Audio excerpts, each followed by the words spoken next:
des cris de joie à Daparan aux danses à Notsé, les scènes se répètent à chaque nomination d'un fils du terroir à un poste politique. Si ces démonstrations sont présentées comme des marques de fierté, elles interrogent sur la perception du pouvoir par les populations et sur l'efficacité réelle de ce qu'elles acclament.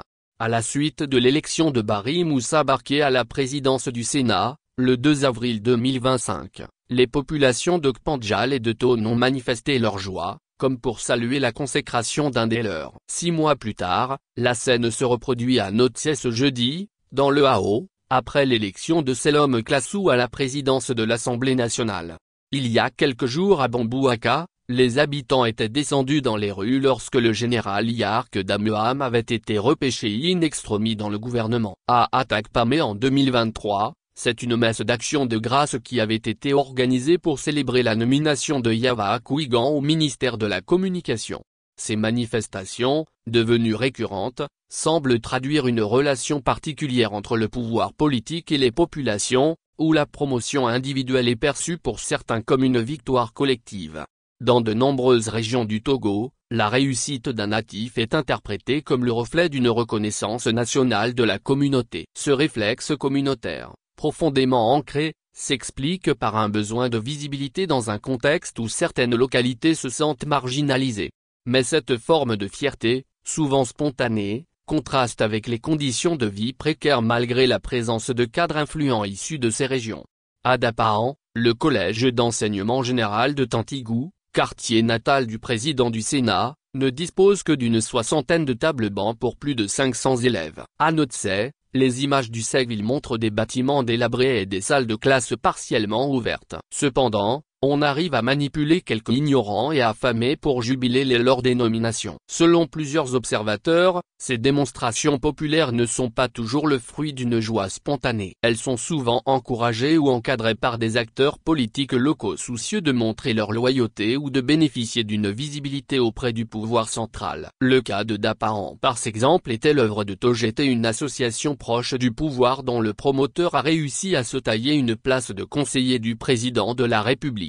Dans un contexte de forte centralisation du pouvoir, ces manifestations deviennent ainsi un outil politique, elles servent à renforcer la légitimité du régime tout en maintenant les populations dans une logique de dépendance symbolique.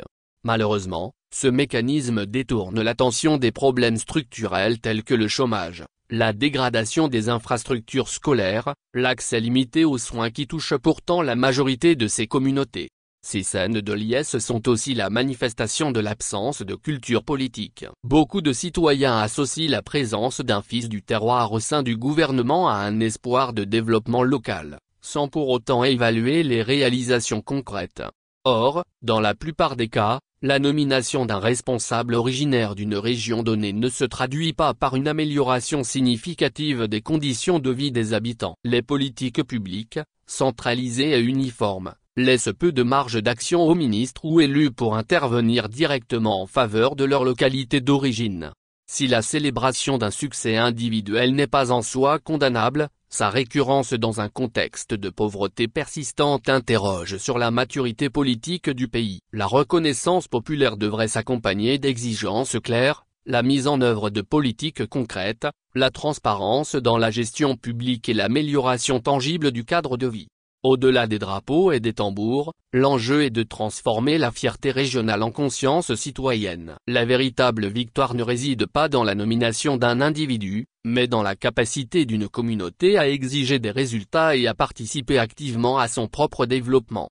Les manifestations populaires autour des nominations politiques au Togo traduisent à la fois une fierté identitaire et une fragilité démocratique. Tant que les populations continueront à confondre reconnaissance symbolique et progrès réel, la politique demeurera un spectacle dont elles sont les figurantes, et non les véritables bénéficiaires.